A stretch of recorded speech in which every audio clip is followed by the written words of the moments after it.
She stood there in front of 73 people, champagne glass raised, and said the words that turned our silver anniversary into a funeral. 25 years is enough. I want someone younger. I want you out of the apartment tomorrow. The ballroom went quiet. Not silent. Quiet. The kind of quiet where you can still hear ice melting in drinks and someone's fork scraping a plate. I stood at the edge of our table, holding a slice of cake I'd never eat, and for a moment I didn't breathe. I didn't move. I just watched her mouth curve into something that wasn't quite a smile. It was satisfaction. And that's when I realized she'd been rehearsing this. Before I continue, you need to subscribe, because what I'm about to reveal will shock you. Hit that subscribe button now. Before I dive in, let me know in the comments where you're watching from. And if you enjoy stories like this, please like and subscribe. It helps me keep sharing more. My name is William. I'm 71 years old. I've been called Grandpa by 8 people for the last decade, and I wear that name better than I ever wore a suit. But back then, standing in that rented ballroom with ivory tablecloths and gold-rimmed plates, I was just a husband, a man who thought love could outlast anything. I was wrong. The apartment she wanted me out of, the one she announced I'd be leaving like I was some tenant behind on rent, was mine. Fully mine. Bought with money I earned before we ever met. Paid off 5 years into our marriage. She knew that. She had always known that. But she said it anyway, in front of our children, our grandchildren, her sister, my brother, and a crowd of half-strangers who came for free food and gossip. And she got both. I looked at her. Really looked. Her hair was still the same shade of auburn she'd been dyeing it since her 40s. Her dress was new, something sleek and black that I'd never seen before. She'd lost weight. I hadn't noticed until that moment. She wasn't looking at me. She was looking past me, toward the back of the room, where a man I didn't recognize stood near the bar. Younger, maybe 50. Tanned. Smiling like he'd just won something. That's when it clicked. This wasn't impulsive. This wasn't a breakdown or a cry for help. This was planned. Calculated. She had invited him here. To our anniversary. To watch her throw me away like 25 years was nothing more than a bad investment. I set the cake down. My hands were steady. That surprised me. I thought I'd shake. I thought I'd feel rage or humiliation or heartbreak. But what I felt was something colder. Clarity. I walked to the microphone. She saw me coming. Her face changed. Just a flicker. Confusion, maybe a little fear. She hadn't expected me to move. She thought I'd fold. Maybe cry. Maybe leave quietly like a good man should. But I wasn't that man anymore. I took the microphone from the DJ's stand. The room was still quiet. Someone coughed. A baby whimpered somewhere near the back. I didn't look at her. I looked at them. All of them. And I spoke. My voice came out calm, measured, almost kind. I said, "Thank you all for coming tonight. It means a lot to celebrate 25 years with people we love. Or thought we loved." I paused. Let that settle. My wife just made an announcement, a bold one. She wants me out of the apartment. Tomorrow. She wants someone younger, someone new, and I respect that. Another pause. I could feel her staring at me now. But there's something she forgot to mention. That apartment? It's mine. Bought in 1989. Deeds in my name. Always has been. I heard a gasp. Maybe 2. Someone laughed. Nervous. Uncomfortable. I continued. So here's what's going to happen. Tomorrow morning, I'll be at that apartment, and I'll be changing the locks. If she wants to leave, she's welcome to. If she wants to stay, we can talk. But she won't be deciding who goes and who stays, not anymore. I set the microphone down. The feedback screeched for half a second. Then silence. She didn't move, didn't speak. Her mouth opened once, then closed. Her face went from smug to pale in under 5 seconds. The man at the bar, her younger someone, looked like he wanted to dissolve into the floor. I walked past her, past the tables, past the cake we were supposed to cut together, past my daughter, who had tears in her eyes but wasn't stopping me, past my son, who looked like he didn't know whether to clap or call the police. I walked out of that ballroom and into the parking lot, and I didn't look back. The night air was cool. October in the city always smelled like rain about to happen. I stood by my car for a long time, keys in hand, staring at nothing. My chest felt tight, not painful, just full, like something had been living inside me for years and finally broke free. I didn't cry. I wanted to, but I didn't. What I did was get in my car, drive home, and sit in the apartment that was mine. I made tea. Chamomile. I sat in the armchair by the window and looked out at the street below.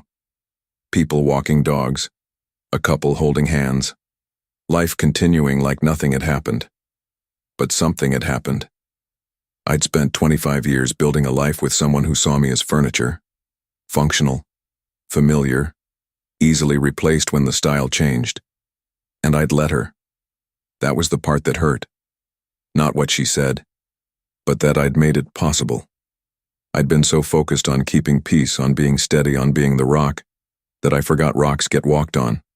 Rocks get buried. I sipped my tea. It was too hot. Burned my tongue a little.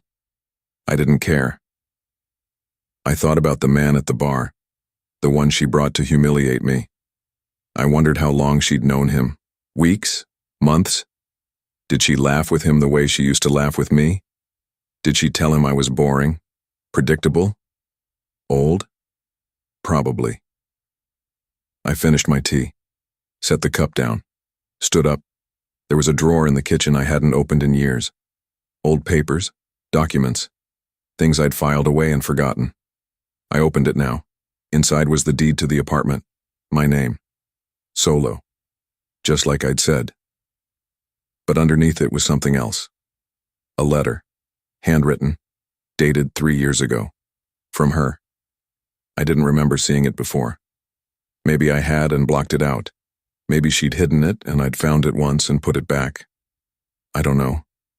But I opened it, and what I read made my hands shake for the first time that night. It wasn't an apology. It wasn't a confession. It was worse. The letter was addressed to him, the man at the bar. His name was typed at the top in her handwriting, neat, slanted, deliberate. Marcus. I read it 3 times before my brain would accept what my eyes were seeing. She'd written it 3 years ago. 3 years. That meant our 22nd anniversary, the one where we went to that little bed and breakfast upstate, the one where she cried in my arms and told me she'd never been happier. That was a lie. All of it. She'd already met him. Already decided I wasn't enough. Already started planning her exit while I was buying her flowers and booking rooms with fireplaces. The letter wasn't long, maybe 200 words, but every sentence was a knife. She told him she loved him. She told him she was tired of pretending. She told him she was waiting for the right moment. The right moment. Like discarding a husband was just a matter of timing. Like I was a dish she'd let sit too long and now it had gone cold. She ended the letter with a promise. Soon, my love. Soon we'll be free. I folded it back up, carefully, like it was something fragile. But my hands weren't steady anymore. They trembled, not from sadness, from something sharper, something that tasted like metal in the back of my throat. I sat back down in the armchair. The street outside was darker now. The couple with the dog had gone home. A few scattered lights in windows across the way. Normal people living normal lives. People who weren't holding evidence of a 3-year betrayal in their kitchen at midnight. I thought about calling someone. My brother, maybe. My daughter. But what would I say? What words could possibly fit around this? So I didn't call anyone. I just sat there, holding that letter, breathing slow, trying to figure out who the hell I'd been married to. Because the woman I thought I knew wouldn't do this. The woman I thought I knew cried at weddings, baked bread on Sundays, held my hand during thunderstorms because she hated loud noises. That woman didn't exist. Or maybe she did once, and I missed the moment she turned into someone else. Either way, I'd been living with a stranger, sleeping next to her, trusting her, building a life with her, and she'd been counting down the days until she could walk away. 3 years. I stood up, paced the apartment. It felt smaller suddenly, like the walls had moved in while I wasn't looking. I went to the bedroom. Our bedroom. Except it wasn't ours anymore. It was just a room. A bed. Sheets that smelled faintly like her perfume. I opened her closet. Half empty. I hadn't noticed that either. When had she moved things out? Slowly, over weeks? Or all at once, in some secret rush while I was at the hardware store or visiting my brother? I pulled open a drawer. Empty. Another one. Empty. She'd been packing. Quietly. Methodically. Getting ready to vanish. But she wanted the apartment. That was the part that didn't make sense. If she'd been planning this for 3 years, why announce it publicly? Why humiliate me in front of everyone? Why not just leave quietly, take her things, and go? Unless it wasn't about leaving. It was about winning. About taking something from me. About making sure I knew I'd lost. She didn't just want out. She wanted me destroyed. I went back to the kitchen, pulled out my phone, opened the contacts, found her name, pressed call. It rang 4 times. Then voicemail. Her voice, bright and sweet, asking me to leave a message. I didn't. I hung up, tried again. Same thing. She wasn't picking up. She was probably still at the venue. Probably with him. Probably laughing about what she'd done. About the look on my face when she said it. About how easy it was to break me in front of 73 witnesses. I set the phone down. Then I did something I hadn't done in years. I opened the bottom drawer of my desk, the one I never touched, the one that held things from before. Before her. Before us. I pulled out an old notebook, leather-bound, worn at the edges. I used to write in it when I was younger. Thoughts, plans, dreams. I'd stopped after we got married. She said it was silly, said I didn't need to write things down anymore because I had her to talk to. So I stopped. I opened it now. The last entry was dated 1998, the year we got married. I'd written one sentence. Today I married the love of my life. I stared at it for a long time. Then I picked up a pen, and I wrote, Today I buried her. I didn't mean it literally, but it felt true. The woman I'd married was gone. Maybe she'd never existed.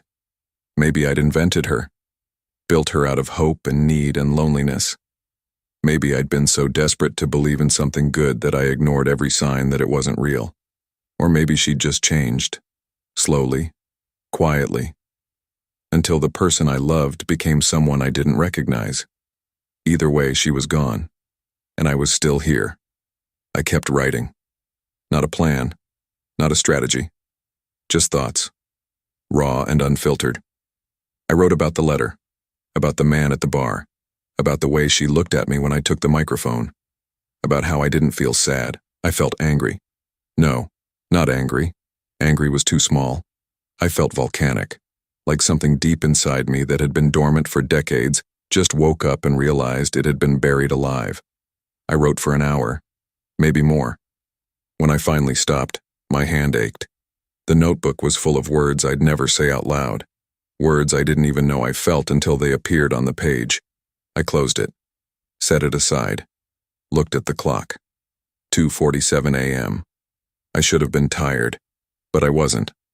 I was awake, more awake than I'd been in years. I went back to the kitchen, made coffee, strong, black. I didn't usually drink coffee this late. But tonight wasn't usual. Tonight was the night my life split in half. Before the microphone. After the microphone. I drank the coffee standing up, looking out the window, watching the city sleep, wondering how many other people out there were awake like me, holding secrets, nursing wounds, trying to figure out how to survive the person they loved most. If you're still with me, you won't believe what happens next. Drop a comment below with your country so I know you're here. My phone buzzed. A text. From her. I stared at the screen. Didn't open it. Not yet. I wanted to. God, I wanted to. But I also didn't. Because once I read it, I'd have to respond, I'd have to engage, I'd have to step back into the war she'd started. So I left it, let it sit there, unread, buzzing like a trapped fly. I finished my coffee. Then I opened the text. It said, "We need to talk." That's it. 4 words. No apology. No explanation. Just a demand. Like I owed her a conversation after what she'd done.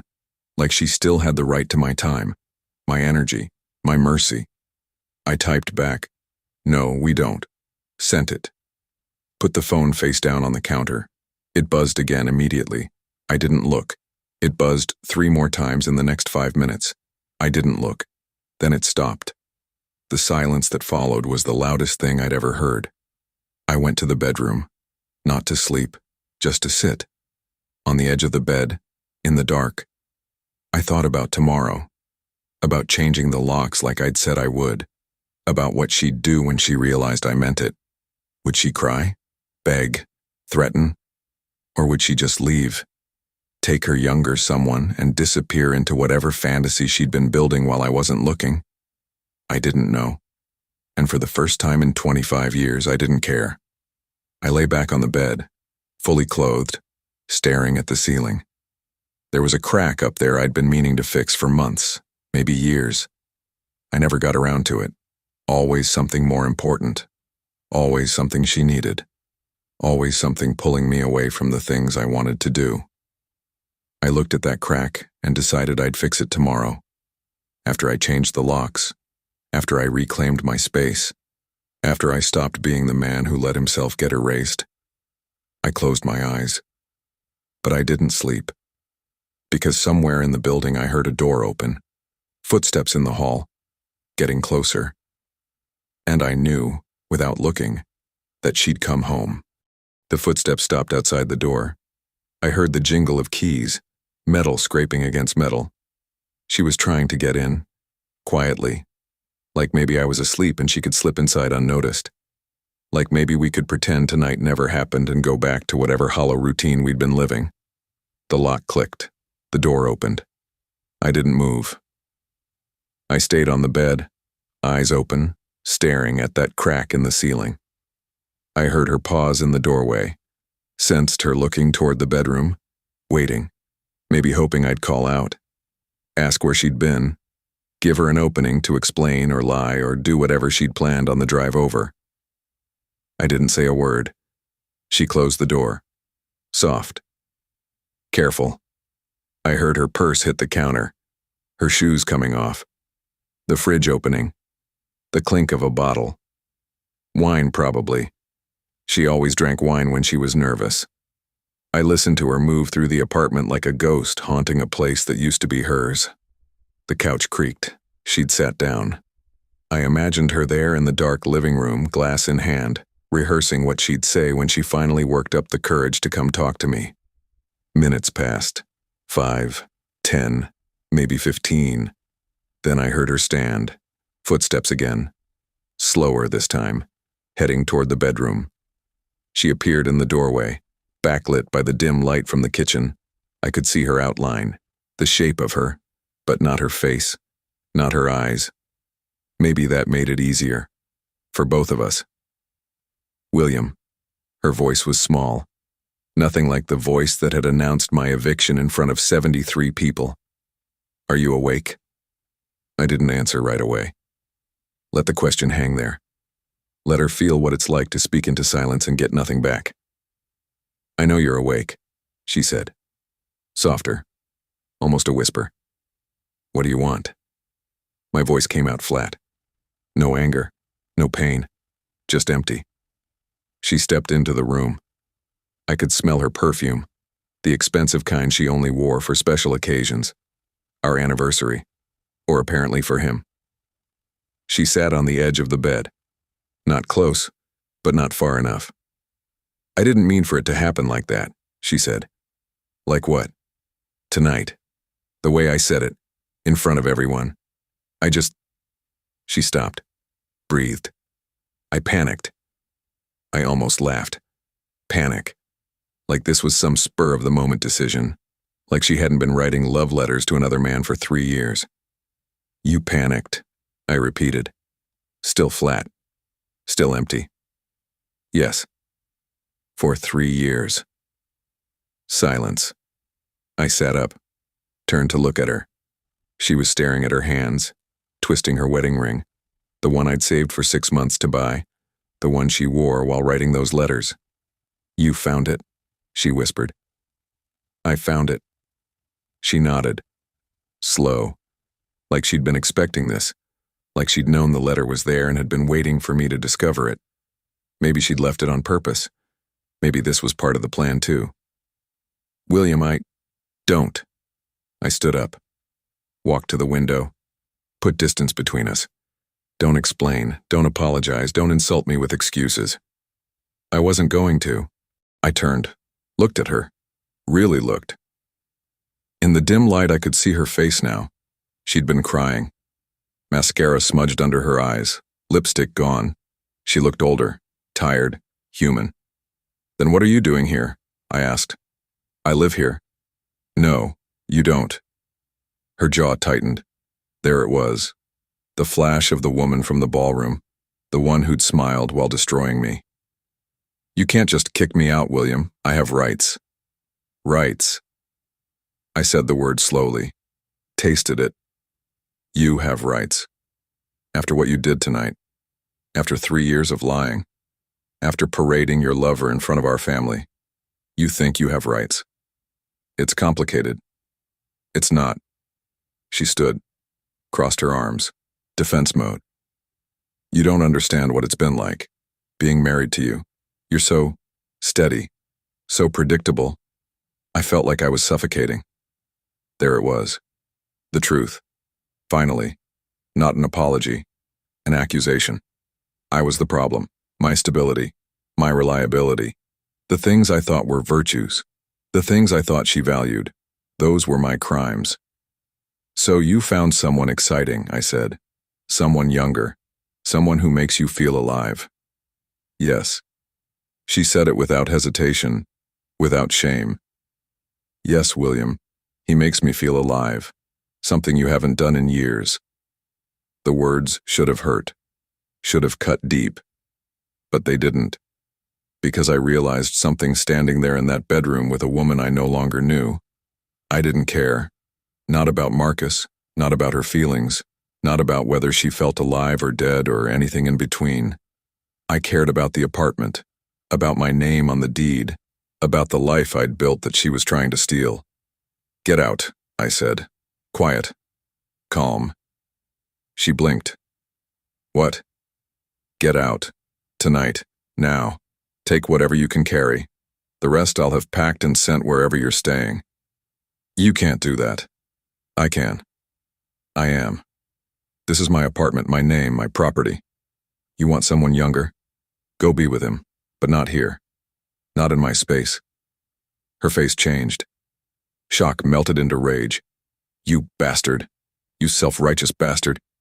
You think you're so noble, you think you're the victim here? I don't think anything, I'm just telling you to leave. I gave you 25 years. You gave me 3 years of lies and 22 years of whatever came before that. I don't know anymore. Maybe it was all lies, maybe you were always this person and I was too stupid to see it. She stepped closer, eyes bright with fury, or tears. Hard to tell. You're going to regret this, William. You're going to wake up tomorrow and realize you threw away the best thing that ever happened to you. I looked at her. This woman I'd loved. This stranger I'd married. And I felt nothing.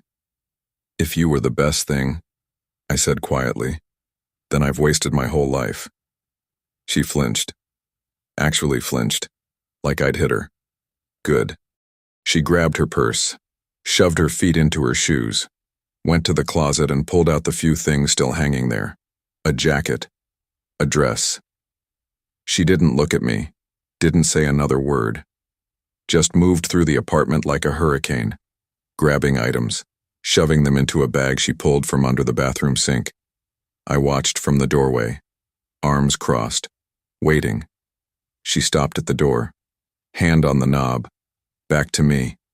"He loves me," she said, voice shaking. "He actually loves me." "Then go be loved." She opened the door, stepped into the hall, turned back one last time. "You'll be alone, William. You'll die alone in this apartment." "Maybe," I said, "but at least I'll die honest." She left. The door slammed. The sound echoed through the apartment, through my chest, through the 25 years that just ended in a hallway at 3 a.m. I stood there, listening to her footsteps fade, listening to the building settle, listening to my own breathing. Then I locked the door, checked it twice, went back to the bedroom, lay down, and this time, I slept. I woke up at 6:30 a.m., light coming through the curtains, birds outside, the sound of traffic starting to build. Normal. Everything felt normal, except nothing was. I got up, made coffee, stood in the kitchen drinking it, looking at the empty spaces where her things used to be, a gap on the counter where her coffee maker sat, a bare spot on the wall where she'd hung a painting I never liked.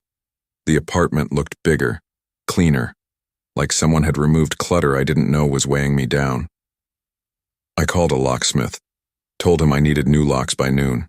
He said he'd be there by 10. I thanked him, hung up, drank more coffee, waited. At 9:47 a.m., my phone rang. Unknown number. I answered. "Mr. William?" A woman's voice, professional, clipped. "Yes." "This is Patricia Hendricks. I'm an attorney. Your wife has retained my services. I'm calling to inform you that any attempts to remove her from the residence will be met with legal action. She has rights as a tenant and..." "She's not a tenant," I interrupted. "Her name isn't on the lease, isn't on the deed. She has no legal claim to this apartment." Silence, shuffling papers. "I'll need to verify that," the attorney said.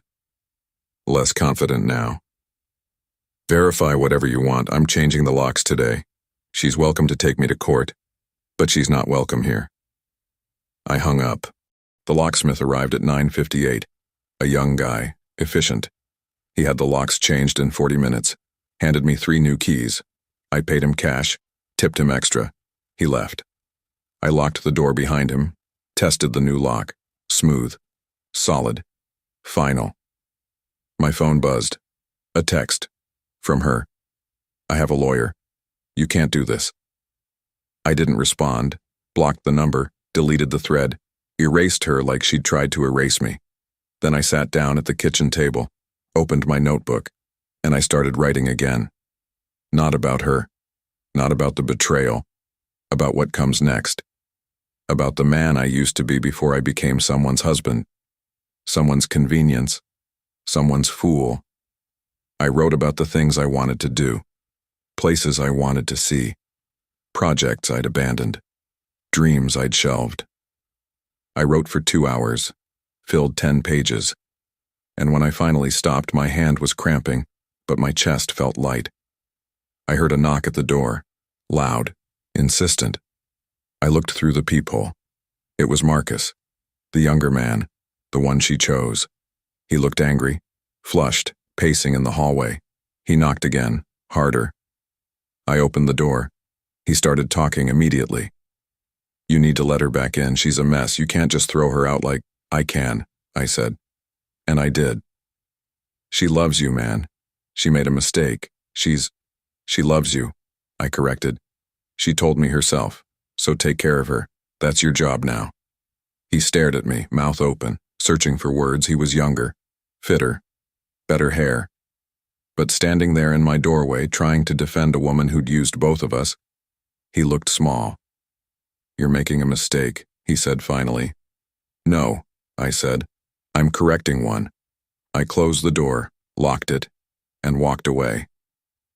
3 days passed before I heard from anyone in the family. 3 quiet, strange, unexpectedly peaceful days where I reorganized closets, fixed that crack in the ceiling, and slept better than I had in years. The apartment didn't feel empty. It felt clean. Like I'd been living in a cluttered attic my whole life and finally opened a window. On the fourth morning, my daughter called. Her name is Claire. She's 32, works in graphic design, has 2 kids I don't see enough. She's always been careful with her words, measured, like me. But when I answered the phone, I could hear something cracking in her voice. "Dad," she said. Just that. Just my name. And I knew she'd been crying. "I'm okay, sweetheart," I said before she could ask. "Are you?" She sniffed, trying to hold it together. "Because Mom called me. She's staying with Aunt Linda. She says you threw her out, changed the locks, won't talk to her lawyer. Dad, what's going on?" I sat down at the kitchen table, the same table where we used to do homework together when she was 8, where I taught her to draw stars and hearts and houses with crooked chimneys.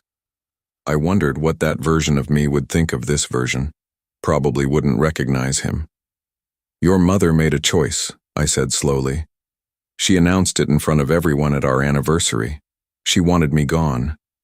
But the apartment is mine, so I made a choice too." Silence on the other end. Then a long exhale. "She told me about Marcus. Did she tell you it's been 3 years?" Another pause. Longer this time. "No. She said it was recent. That she just needed something different. That you two had grown apart." I almost laughed. Grown apart? Like we were plants in separate pots instead of 2 people who'd shared a bed for a quarter century. Like betrayal was just a natural process. Erosion. Entropy. "She's been lying to both of us, Claire. To all of us. I found a letter she wrote to him 3 years ago, while we were still pretending to be happy, while I was still thinking we had a future." I heard her breath hitch. "Dad, I'm so sorry." "Don't be sorry for me, I'm fine. Better than fine, actually." "You don't sound fine." "What do I sound like?" She hesitated, then quietly, "Free." That word hit me harder than anything her mother had said. Free. Was that what this was? I turned it over in my mind, tested the weight of it. Maybe she was right. Maybe freedom wasn't supposed to feel like relief. Maybe it was supposed to feel like stepping off a ledge and realizing you could fly. "Maybe I am," I said. We talked for another 20 minutes. She asked if I needed anything. Money, help, company. I told her I was okay. She didn't believe me, but she didn't push. Before we hung up, she said something that stuck with me. "Mom's not doing well, Dad. She keeps calling me, crying, saying she made a mistake, that she wants to come home. This isn't her home anymore." I know. I told her that. But she's not listening. "That's not my problem, Claire." Silence. Then softer. "I love you, Dad." "I love you too, sweetheart." After we hung up, I sat there staring at my phone. Part of me, some small, stupid part, wanted to call her, to ask if she was really okay, to offer some kind of bridge back. But I didn't, because I knew what that bridge would cost. My dignity, my peace, the fragile new life I was starting to build in the wreckage of the old one. I wasn't paying that price. Not anymore. 2 weeks later, the lawyer called again, Patricia Hendricks, the same clipped professional tone. But this time there was something else underneath it. Weariness, maybe. She told me her client, my wife, was willing to negotiate. She wanted to split assets, retirement accounts, savings. She was willing to forego the apartment if I agreed to a settlement. I listened, didn't interrupt. When she finished, I asked one question. "Does she need money?" The lawyer paused. "I'm not at liberty to discuss my client's financial situation." "That's a yes." Another pause. "Mr. William, my client contributed to this marriage for 25 years. She's entitled to what the law says she's entitled to. Nothing more. Send me the paperwork. I'll have my lawyer look at it." "You have a lawyer?" "I will by tomorrow." I hired a man named Peter Rost, mid-50s, bald, blunt, the kind of lawyer who didn't waste time on pleasantries or sympathy. He looked over the initial offer and laughed. Actually laughed. She wants 60% of your retirement and half your savings. For what? Lying to you for 3 years? Can she get it? Not if I have anything to say about it. You've got the apartment in your name, bought before marriage. That's separate property. Retirement and savings. We can argue she's entitled to some, but 60% not a chance. We went back and forth for 6 weeks. Emails, calls, revisions. Her lawyer tried to paint me as controlling, as financially abusive, as someone who'd isolated her and forced her into dependence. My lawyer dismantled every claim with bank statements and testimonies from people who'd seen us together. Friends, neighbors, our kids. In the end, she got 30% of the retirement and none of the savings. The apartment stayed mine, so did the car, so did my dignity. The day the settlement finalized, I got a text from an unknown number. I almost deleted it, but something made me open it. It was her, from a new phone. It said, "I hope you're happy, William. I hope this was worth it. Destroying everything we built." I stared at those words for a long time. Then I typed back, "I didn't destroy anything. I just stopped pretending the ruins were a home." I blocked the number, deleted the thread, and I felt nothing. Spring came. The city thawed. Trees bloomed. I started taking walks in the mornings, long ones, through the park, past the coffee shop where we used to go on Sundays, past the bookstore where she'd spend hours browsing and I'd sit in the corner reading. I didn't avoid those places. I reclaimed them, made new memories, better ones. I met a man named Colin at the park, older than me, 78, widower. We started walking together, talking. He told me about his wife, how she'd died 5 years ago, how he'd spent the first year angry, the second year numb, the third year learning to live again. "You don't get over it," he said one morning. "You just get through it, and on the other side you find out who you are without them." "Who are you?" I asked. He smiled, still figuring that out. I thought about that a lot. Who was I without her? For 25 years I'd been a husband, a partner, someone's other half. But now I was whole. Just me. William. Not grandpa. Not ex-husband. Just a man with a crack-free ceiling and a clean apartment and a second chance at a life he'd almost forgotten he wanted. I started painting again. Something I'd loved before we got married. Watercolors mostly. Landscapes. Abstract shapes. Nothing fancy. Just color and light and the feeling of creating something that didn't need to mean anything. I hung them on the walls, filled the spaces where her things used to be. The apartment stopped feeling like a museum of a failed marriage and started feeling like a home. 6 months after the divorce finalized, Claire called. "Dad, I have news." Good news or bad news? Depends on how you look at it. My stomach tightened. "Tell me." "Mom and Marcus broke up." I didn't say anything, just waited. She called me last night, said he left her for someone else, someone younger. She's devastated. I should have felt something. Vindication, maybe. Justice. Karma. But all I felt was tired. "I'm sorry she's hurting," I said. And I meant it. Not because I still loved her, but because I didn't hate her either. Hate takes energy. I didn't have any left to waste on her. "She wants to see you," Claire said quietly. "No." "Dad." "No, Claire, I'm not doing this. She made her choice. She has to live with it. I'm living with mine." She didn't argue, just sighed. "Okay. I understand." We talked about other things, her kids, her work, normal things. When we hung up, I felt lighter, like I'd passed some final test I didn't know I was taking. That night, I sat by the window with a cup of tea. Chamomile, same as that first night. The city lights blinked below, people moving through their lives. Some happy, some broken, some just surviving. I thought about the man I used to be, the one who stood in a ballroom holding cake and listening to his world collapse. He felt like a stranger now, someone I used to know, someone I'd outgrown. I thought about the microphone, the moment I took it, the moment I chose myself over peace. That was the moment everything changed. Not when she left. Not when I changed the locks. But when I stood up.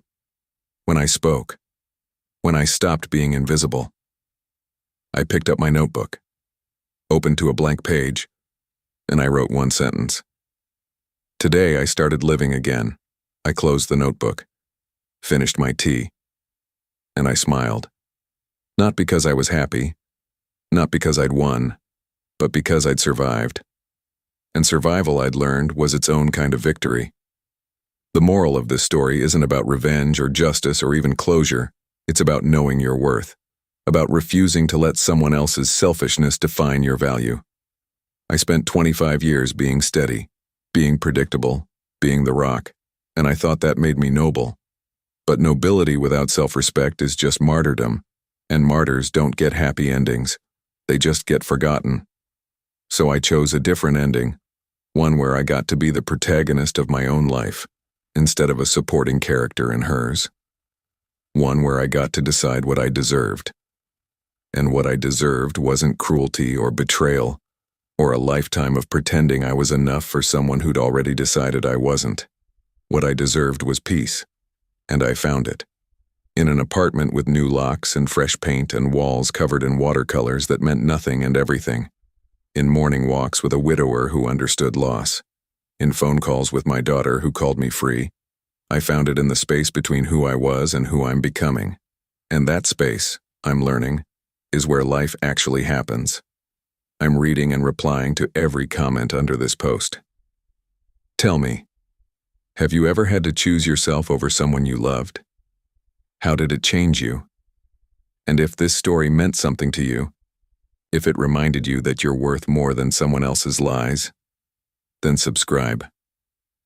Because there are more stories like this. More truths that need telling. More people who need to know they're not alone in the wreckage. Hit that subscribe button. Not for me. For you. For the next time you need to remember that walking away isn't giving up. It's waking up. And sometimes waking up is the bravest thing you'll ever do.